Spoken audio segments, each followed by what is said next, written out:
सभी को मेरा नमस्कार। तो कैसे हैं आप सब लोग? मैं अच्छी हूँ। वेलकम है आपका मेरे चैनल मधु के ब्लॉग में। तो फ्रेंड्स, आज जो है ब्लॉग भी नहीं बनाया, कुछ ऐसा कुछ किया भी नहीं, क्योंकि पूरा दिन काम काज में कुछ व्यवस्थित अस्त व्यस्त ऐसे ही कुछ हो रहा था, तो कुछ भी नहीं कर पाई। तो मैंने कहा चलो सुना देती हूँ आपको एक कहानी, बहुत प्यारी सी फिर।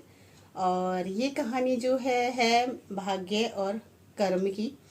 तो कर्म पर बहुत से लोग विश्वास करते हैं, बहुत से लोग करते हैं, और भाग्य पर भी बहुत लोग विश्वास करते हैं। लेकिन इनका इनका दोनों का ही बहुत अलग मतलब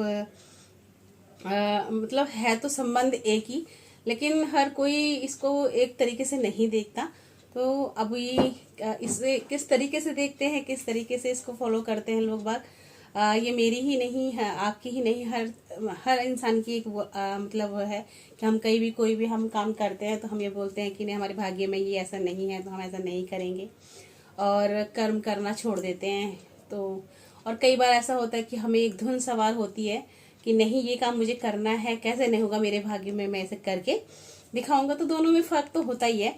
तो हाँ, हमेशा जीत उसी की होती है जो कर्म पर विश्वास रखते हैं। तो इसी पर आधारित है आज की मेरी ये कहानी।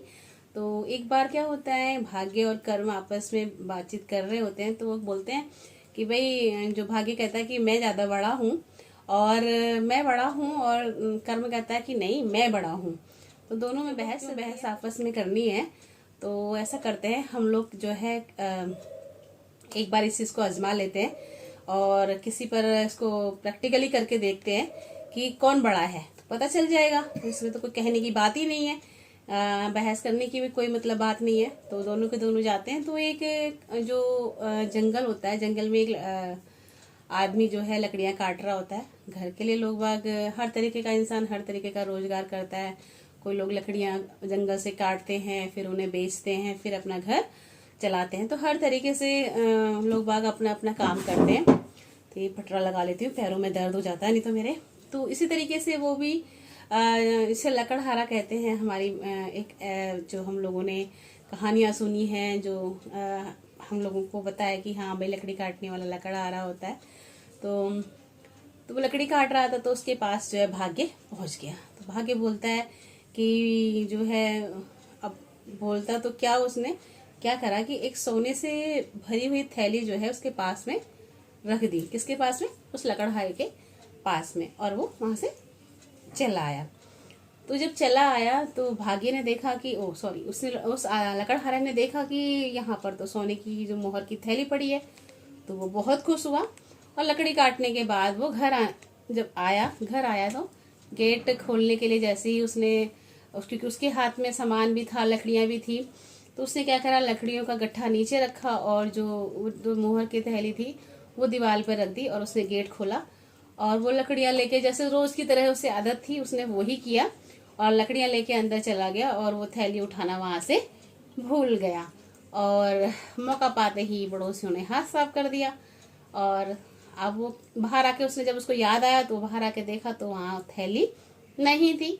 तो उसने ज़्यादा उसका अफसोस नहीं किया। उसने कहा कि मेरे भाग्य में ही नहीं होगा, अगर मेरे भाग्य में होता तो फिर वो कहीं नहीं जाता। चलो कोई बात नहीं, मैंने कौन सा उसे कमाया है या मेहनत करके करा था, जैसे आया वैसे ही चला गया। तो उसको कोई इस चीज़ का ज़्यादा उसने मतलब दुख नहीं मनाया। अगले दिन फिर जो है भाग्य सोचता रहा कि ये क्या हो गया, मैंने तो उसको इतना मतलब उसकी हेल्प करी, उसके बावजूद भी ये वहीं का वहीं। तो कर्म भी देख रहा था और भाग्य भी देख रहा था। तो फिर भाग्य ने क्या करा कि अगले दिन जाके उसके पास में रखी एक हीरे की अंगूठी। तो हीरे की अंगूठी रखी। तो लकड़हारा बोलने लगा कि अरे वाह, आज तो बहुत ही अच्छी बात है, आज तो मैं इसे अपने जेब में रखूंगा जिससे कि ये बिल्कुल खो ना जाए। तो लकड़ी काटते काटते वो जा रहा था, रास्ते में उसे लगी बहुत तेज प्यास। और जब उसे प्यास लगी तो एक झरने के पास में वो पानी पीने लगा, और पता नहीं कब में उसकी वो अंगूठी गिरकर झरने में, उस तालाब में गिर गई। अब बहुत मतलब उसको दुख हुआ कि भाई, जो मेरी सोने की थैली थी वो वहाँ चली गई, और जो है आज हीरे की अंगूठी थी तो वो भी चली गई। उसने कहा चलो कोई बात नहीं। उसने अपना काम नहीं छोड़ा और लकड़ियाँ उठाई और अपना लकड़ियाँ उठा के अपने घर को चलता रहा। वो काम करता रहा, मोहरे मिलने के बावजूद भी उसने लकड़ियाँ काटी, लकड़ियाँ काट के घर लेकर आया। हीरे की अंगूठी मिलने पर भी उसने वहाँ सारा काम किया और फिर अपने घर उन लकड़ियों को लेकर आया। और बहुत अफसोस तो हो ही रहा था, मन में तो दुख हो ही रहा था। कोई चीज़ हमारे पास में आती है और वो चली जाती है तो उसका दुख तो होता ही है ना। तो उसके बाद क्या हुआ कि अब कर्म ने कहा कि अब मेरी बारी है। तो भाग्य ने कहा देख लो भाई, मैं तो इसका मतलब नसीब नहीं चेंज, भाग्य नहीं चेंज कर पाई।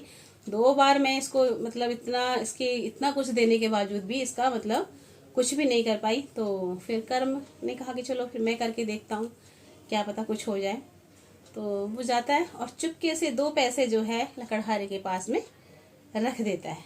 लकड़हारे के पास में जब 2 पैसे रख देता है तो जब लकड़हारा तो 2 पैसे रखे हुए बहुत खुश होता है। उसको मतलब उन चीज़ों से इतनी खुशी नहीं होती जितना उसको 2 पैसे से खुशी होती है। तो वो बहुत खुश होता है। तो बोलता है आज तो बहुत ही मजे आ गए, लकड़ियाँ भी कट गई, 2 पैसे भी मिल गए और आज तो खाने में कुछ बढ़िया चीज़ बनाई जाएगी और जो खाने में अच्छी चीज़ बनाई जाएगी जिससे परिवार वाले भी खुश हो जाएं, बहुत दिनों से ढंग से खाना नहीं खाया। तो वो जो है वहाँ से निकलता हुआ, लकड़ियों का गट्ठा निकलता हुआ घर की ओर चल देता है। रास्ते में बाजार आता है तो बाजार में से वो सोचता है कि क्यों ना आज बच्चों के लिए मछली लेके जाया जाए। तो आज हम मछली बना के खाएंगे, तो अपना अपना स्वाद है, तो बच्चे भी खुश हो जाएंगे, बहुत दिन हो गए। तो वो मछली खरीदता है, घर लेकर आता है। तो घर लेकर जब आता है तो उसकी जो बीवी होती है वो मछली काटती है, मछली काट के मछली काटती है जैसे ही तो उसमें से हीरे की अंगूठी निकल आती है। तो वो बड़ी जोर से चिल्लाता है मिल गई मिल गई मिल गई मिल गई मिल गई मिल गई। मतलब उसको मतलब खुशी का उसका ठिकाना नहीं था, क्योंकि एक तो खाने के लिए मछली मिली थी, बहुत दिनों के बाद उसे मतलब घर में वो चीज़ आई थी। और फिर उसके बाद जब उसने देखा कि हीरे की अंगूठी, तो उसका खुशी का ठिकाना नहीं रहा। और ये जो चिल्लाने की आवाज़ थी ना पड़ोसियों के घर तक पहुंच गई कि मिल गई मिल गई। उन्हें क्या हुआ, चोर की दाढ़ी में तिनका। तो उन्हें लगा कि इसको पता चल गया कि सोने की थैली मैंने उठाई है, मतलब हम लोगों ने सोने की थैली उठाई है, तो इन्हें पता लग गया, इसलिए ये कह रहे हैं मिल गई मिल गई मिल गई। अब इससे पहले कोई और बात हो, भाई कोई पकड़ धकड़ हो या कुछ बात हो, पंचायत में ये बात जाए, कहीं ये बात जाए, तो चुपचाप से उन्होंने थैली जो है उनके घर के बाहर फेंक दी। किसकी थैली? सोने की मोहर वाली थैली। और जब आवाज़ से कुछ आई तो वो लकड़हारा बाहर आया कि कुछ आवाज़ आई है, क्या है बाहर, तो देखा सोने की थैली भी उसके पास आ गई। तो ये होता है कर्म। अगर वो पहली बार में ही सब कुछ भूल जाता, सब कुछ करना छोड़ देता, लेकिन वो निरंतर अपना कर्म करता रहा। कर्म करने से क्या हुआ, उसको वो सारी चीज़ें मिल गई जो भाग्य उसे बहुत दिनों से देना चाहता था, लेकिन वो उसे नहीं मिल पाया। लेकिन किसकी बदौलत मिला? सिर्फ कर्म की बदौलत। अगर वो करता ही नहीं, सारे काम ही नहीं करता, वो सोचता कि आज मुझे सोने की मोहर की थैली मिल गई है, अब मैं काम क्यों करूं, मुझे क्या ज़रूरत पड़ी है काम करने की, तो क्या होता, सोने की मोहर कितने दिन चलती, क्या चलती। लेकिन वही वाली बात है कि अगर हम कर्म करते हैं तो कर्म हमारे साथ, कर्म करते हैं तो हमें अपने कर्म से सभी चीज़ें जो हमारे नसीब में नहीं भी है ना, और जो चली भी गई है, हमारे भाग्य से चली भी गई है, तो वो भी लौट कर आ जाती हैं। तो हमें निरंतर कर्म करना जरूर चाहिए। और किसी भी काम को, बिट्टू पिटाई हो जाएगी, किसी भी काम को करते समय ये निराशा नहीं होनी चाहिए कि यह काम हम नहीं कर सकते, या ऐसा नहीं है, ये हमारे भाग्य में नहीं है। ठीक है, जो होगा सो होगा, लेकिन अगर हमारे सामने कोई चीज़ आ रही है तो हमें उस काम को जरूर ही करना चाहिए। तो आज का जो कहानी का मेरा सार था वो यही है, या भाग्य बड़ा, तो आप ही इसका रिजल्ट दीजिएगा कि क्या बड़ा है, क्योंकि हम लोग तो सब इक्वल ही हैं। हम लोगों की समझ भी सबकी जैसी है, थोड़ी 19-20 ही है। तो कर्म बड़ा या भाग्य बड़ा, तो आप भी बता सकते हैं कि क्या बड़ा था। और हमें भी इस चीज़ को सुनकर, ये ऐसी चीज़ें सब सुनते हैं तो शेयर करने को मन करता है, बातें करने को मन करता है, डिस्कस करने को मन करता है। वाकई में ही कर्म विशेष कर बड़ा ही है। भाग्य तो हमारा है ही, भाग्य हमसे भागकर कहाँ जाएगा, लेकिन अगर हम कर्म ही नहीं करेंगे तो हमारा भाग्य भी हमसे रूठ जाएगा। तो इसी तरीके की एक है ना, मेरे एक यूट्यूबर बहना है, जीवन आध्यात्म उनका चैनल है, वो भी बहुत सुंदर सी कहानियाँ सुनाती है। मैं उनकी कहानियाँ सुनती हूँ ना, तो मुझे बहुत ही सुकून लगता है। तो उनकी एक कहानी भी मैंने सुनी थी, तो मुझे बहुत अच्छी लगी थी। मैं आप लोगों को कभी उसे सुनाऊंगी ज़रूर, क्योंकि नहीं तो आप लोग भी उनके चैनल पर जाइएगा, और बहुत अच्छे से मतलब वो कहानियाँ सुनाती हैं, मतलब धार्मिक कहानियाँ भी सुनाती हैं, इस तरीके से भी कहानियाँ सुनाती हैं, तो बहुत अच्छा लगता है। और मुझे तो जहाँ भी ऐसी चीज़ें मिलती हैं ना, तो मैं उन्हें छोड़ती नहीं हूँ, क्योंकि मुझे बहुत ही अच्छा लगता है। और फिर अच्छा लगता है, और शेयर करना तो उससे भी ज़्यादा अच्छा लगता है, क्योंकि बस यही होता है कि हम अच्छी चीज़ों को जितना बांटेंगे, उतनी ही अच्छी चीज़ों का ही हमारे साथ मतलब हमें उसका अच्छा अनुभव होगा। और बुरी चीज़ें बांटेंगे ना, बुरी चीज़ें जैसे सभी को जानते हैं, गाली गलौज ये वो फलाना ढिसना, तो उससे क्या होगा, हम लोग भी खुद भी इस चीज़ से प्रभावित होंगे। हम लोगों के भी बहुत सारी चीज़ें डिस्टर्ब इन चीज़ों से होती हैं, तो खुशियाँ बांटनी चाहिए। और करते हैं फिर आज के ब्लॉग का एंड, क्योंकि बहुत देर हो चुकी है।